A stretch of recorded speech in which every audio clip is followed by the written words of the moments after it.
네, 안녕하세요. 라임입니다. 일단 한국의 PNB가 안 올라서 물론 짜증 나겠죠. 저도 안 올라서 짜증이 나요. 근데 일단 주봉에서는 주봉 종가로 2미터로 안 빠지겠다는 거예요. 그래서 그냥 갖고 있다 보면 결국은 올라갈 건데, 갖고 있다 보면 결국은 올라갈 수밖에 없거든요. 이런 식이라는 거니까. 그러니까 수렴의 돌파인데, 그냥 이런 주식이, 근데 여러분들이 뭐랄까, 일단 모든 주식을 사서 돈을 벌 수는 없어요. 근데 문제는 이 주식은 여러분들이 시간만 많으면 결국은 벌 거라는 거예요. 결국은 버는데, 여러분들이 보면 여기서 한 달 내렸죠. 두 달째죠. 지금 이제 세 달째죠. 근데 주식이란 게 KX 하이텍 같은 것도 보면요, 이게 내릴 때 보면 얘는 전반적으로 한 두 달 내린 거죠.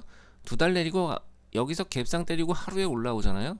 근데 이게 언제 올라올지를 모르는 거예요. 그러니까 이게 흥국 FMB도 이게 분명히 얘네들이 어느 날 갑자기 대충 한 이 정도 딱 갭상 때리고 올라와요.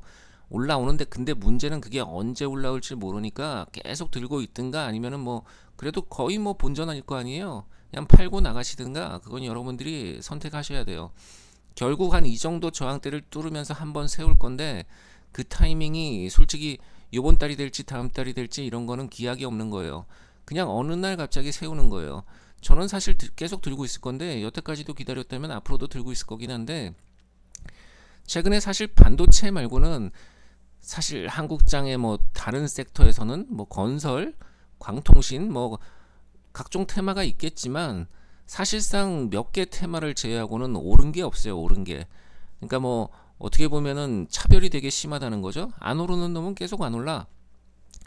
그러니까 뭐 식량주 같은 경우에도 글쎄 언제 오를까? 식량주 같은 경우에도 저는 원래 호르무즈가 막히고 그러면 식량 물가 인플레이션이 시작되면 식량주가 좀 움직일 거라고 생각하고 샀던 건데, 아예 안 움직이잖아요. 그러니까 그 타이밍을 우리가 정확하게 못 맞추는 거예요.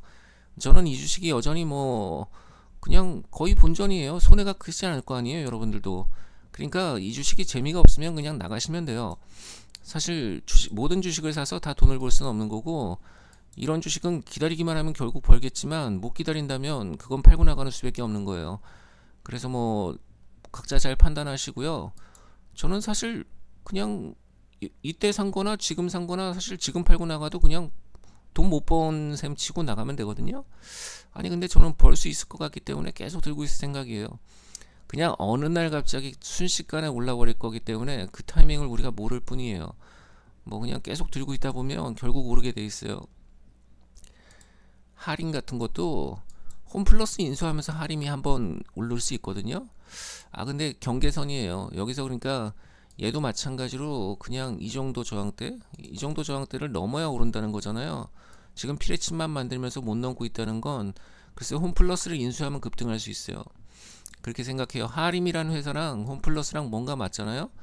그러니까 그냥 뭐 닭만 팔아도, 홈플러스 인수해서 저기 전국 최저 닭값으로 닭만 팔아도 사람들이 모일 거란 말이죠. 뭐 닭치고 사라 그러면 되는 거죠. 아니 뭔가 닭집이랑 홈플러스랑 되게 잘 어울릴 것 같아요. 물론 회사 이름은 홈플러스에서 뭔가로 바꾸겠죠. 아니 그래서 하여간에 하림이 홈플러스를 인수하고 급등한다, 말이 되는 것 같아요. 얘는 굉장한 급등주예요. 여기서는 상조회사 인수할 뻔해가고 오른 거잖아요. 여기서는, 그죠? 여기서는 상조회사 인수할 뻔해서 올랐죠. 이번에는 홈플러스를 인수할 뻔해서 오를 수 있어요. 아니 물론 이번에는 홈플러스를 인수하면 좋을 것 같아요. 하림이라는 회사랑 홈플러스랑 뭔가 잘 맞을 것 같아. 하여간에 하림도 저도 여전히 갖고 있거든요. 한 10% 수익 중. 그렇긴 한데 여기 뚫으면 가겠다는 거니까 하림도 일단은 들고 있어 보세요. 아무래도 홈플러스 인수하고 급등할 것 같아요.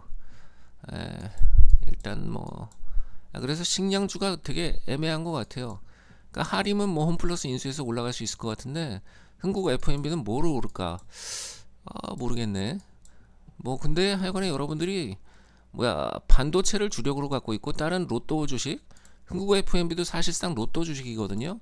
이게 오르면 그냥 급등 때려갖고 한 2,800원 갈 거지만, 안 오르면 되게 재미없는 주식인 거예요. 그러니까 애시당초 뭐 좀 재미없는 주식을 할 때는 뭐 반도체 사면 오를 게 확실한데 반도체 사지 뭐 이런 걸 갖고 있어라고 생각하겠지만, 대신 오르면 급등이라니까요. 저는 그냥 그런 의미로 갖고 있는 거지, 이게 여러분들이 내리지도 않고 오르지도 않는다고 해서 그런 걸로 고통스러워하면은 주식을 못 해요. 이런 주식은 못 한다는 거죠. 그냥 인내심을 갖고 계속 갖고 있다 보면 반드시 올라가게 돼 있어요. 이게 주봉을 보세요. 내려갈 데가 없는 주식이에요. 내려갈 데가 없는 주식이니까 어차피 올라가게 돼 있어요. 그냥 이 밑으로 주봉 종가를 안 내려가겠다는 거고, 사실 이 밑으로 내려오기 전에는 아무 문제가 없고 결국은 기다리다 보면 올라가게 돼 있어요.